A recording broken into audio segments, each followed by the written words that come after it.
So many people bite their tongue when it comes to dealing with disrespect, and then this bottles up in themselves, and then they get so angry, so frustrated at themselves and other people that they lash out. They do something that's unpredictable. They do something that they regret. But the way to not let that resentment build up in you is to handle disrespect when it happens. And it's very important that you do that. And of course, there's situations where people don't mean to be disrespectful. But if someone is trying to disrespect you, it's your job to call that out. Because if you don't do that, then that behavior will go unchecked. And if it goes unchecked, it will happen again. And if it happens repetitively, then again, you get frustrated, you get angry, it bottles up. And then that's when people do things that are like kind of crazy. So it's like, if you just know how to handle disrespect consistently, then your life just gets a lot better, because you don't have all of these thoughts in your mind. Like, you know when you're in the shower and you're like, oh, I should have said this. That doesn't happen if you teach yourself how to handle disrespect. So that's what we're gonna talk about in this video. And it doesn't have to be this huge confrontation, because a lot of people, they feel uncomfortable with confrontation, but it doesn't have to be this huge thing. It's not gonna be like a yelling match. What we could do is use minimal necessary force. So I first learned this from Jordan Peterson, and he doesn't always live up to this, but I first learned about this topic from him. Like, he often gets into political arguments where he's not using this. He's kind of going against his word. But the concept is minimal necessary force, right? So what does that mean? It means we don't try and destroy the other person. We're not trying to like straw man their argument, put them down, and take away their dignity and be extremely rude. We don't want to do that. No, we want to use minimal necessary force. So it's like, you're still being polite. You're just being firm. So I'll give you an example. I was getting tea like a while ago. This was months ago, right? And I was getting boba, and I was sitting at like my table, and some guy just came and just sat at the table without asking me.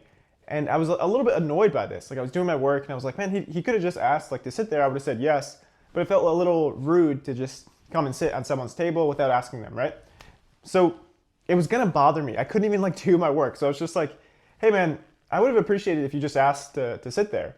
So do you see, like, I'm still speaking up for myself, but I'm not doing it in a way where I'm like destroying this guy's ego or telling him he's an awful person or incredibly rude. Like, I'm not like, wow, how rude of you to sit at this table. And then he was like, oh, okay, yeah, no worries. He didn't really have a big reaction to that. So it was like a normal conversation, but at least I could go about my day not being annoyed with this random guy. Because here's the other benefit of using minimal necessary force. You don't hate the other person. So like, if you have to see this person again, you don't have these festering emotions of anger because you handled it in the situation. And most people are not trying to like ruin your day, especially if you bring it up in a polite way. Like in this situation, I was like, hey man, like I would have appreciated that. So I wasn't trying to be rude, right? So again, it doesn't have to be confrontational. And I'm gonna give you a phrase that will not be confrontational that you can use in many situations. And the phrase is, I know you didn't mean it this way, but I just didn't appreciate that.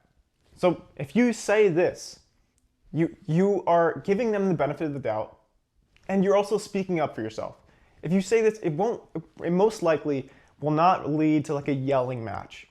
And you're still speaking up for yourself. And you want to do that because you don't want all of these emotions to bubble up where you're not speaking up for yourself, because you have something to say. Like, the reason it gets annoying to you is because you haven't said what you have to say.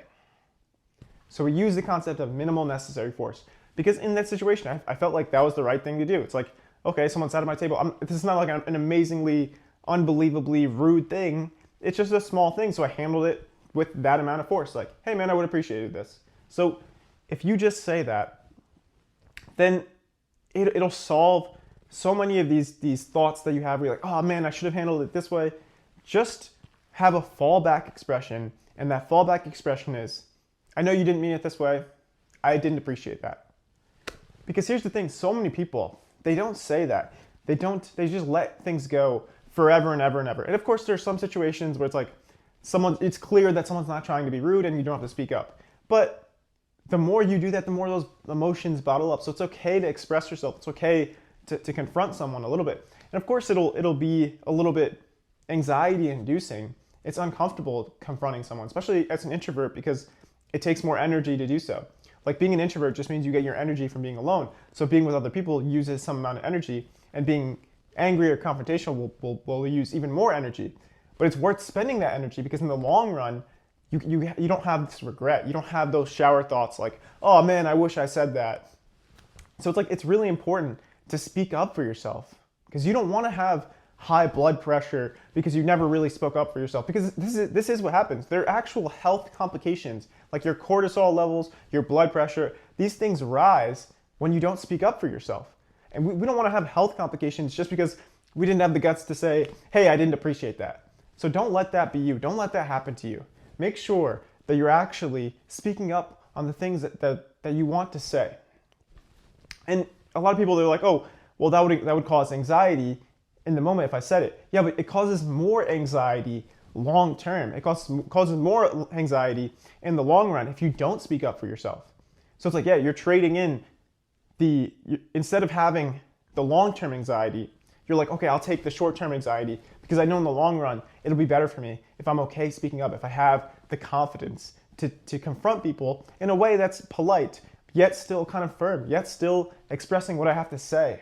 It's really important to develop this skill because then also you're way less likely to be manipulated, to keep around bad friends because you're speaking up for yourself. Like if someone is doing this consistently, they're constantly disrespecting you, they're making fun of you, then that's not your friend. And so many people, and including me when I was in like high school, and middle school even, I would keep people around who would be literally mean to me. And I was like, oh, they're just like that. Because I had this belief that everyone was nice. But everyone is not nice. Everyone can be nice, but everyone also can be a jerk. Like it depends on your decisions. It depends on your actions. And it's important to know this, and it's important to recognize that about yourself as well. It's like, I can be nice, but I know I can be mean sometimes too. So I have to make sure that I'm trying my best to express myself, be honest, while also being as kind as I can be. It's like, you have to acknowledge that everyone has the potential of good and evil. The line between good and evil goes down every human's heart. So it's like everyone is capable of good and evil. It's your decisions that determine what side you're on. So it's like you can't have this idea that everyone's nice. You can't give everyone the benefit of the doubt all of the time. Because if someone's showing you that they're not nice to you, that they don't like you, that they're disrespectful of you, then that's not someone you should keep around in your life. There are probably things you can do that could minimize the chances of them disrespecting you. And one of them is just like stop talking to them. Like avoid them. Don't be their friend if they're disrespecting you. If like someone's constantly disrespecting you, that's not your friend. The point of a joke, so many people are like, oh, they're just joking around. The point of a joke is to make the other person laugh, is to make the audience laugh. So if you're the audience and they're making fun of you, then it's not a joke, it's just being disrespectful. And sometimes, yes, sometimes people will make jokes and they don't mean to be disrespectful, but it's on you to tell them about it. To be like, hey, I know you were just joking and you didn't mean it that way, but I didn't appreciate that. Just tell them that. And if they're truly your friend, they will understand. But if they keep doing it over and over again, then they're not your friend. It's so important to know this. It's so important to be able to handle these situations, because then you're not being disrespected. Because if you're constantly being disrespected, you start to lose respect for yourself. And the one person's respect you do not want to lose is yourself, because you have to live with yourself forever. Until you die, you're living with yourself. So it's like, make sure you're not losing that person's respect. Make sure you're speaking up for that person. Make sure that you're not just trying to please everyone around you. Make sure that you're not letting people disrespect you. Because what you have to say is valuable, because you'll lose confidence too if you're constantly being disrespected. You'll start to think that your word is not worthy. But it is. You have something meaningful to say. You have, a life story. You have thoughts, ideas, things that you could share. And the way to build confidence in these areas is to speak up for yourself, to say what you truly believe. And I'm not saying it's going to be easy. Of course, it's a little difficult to confront someone. But if you do it politely, it gets a lot easier. The more you do it, the more you build momentum, the more you learn how to handle those situations. So even though it won't be easy at first, it will be worth it. Life's not easy, but it's worth it. Take care.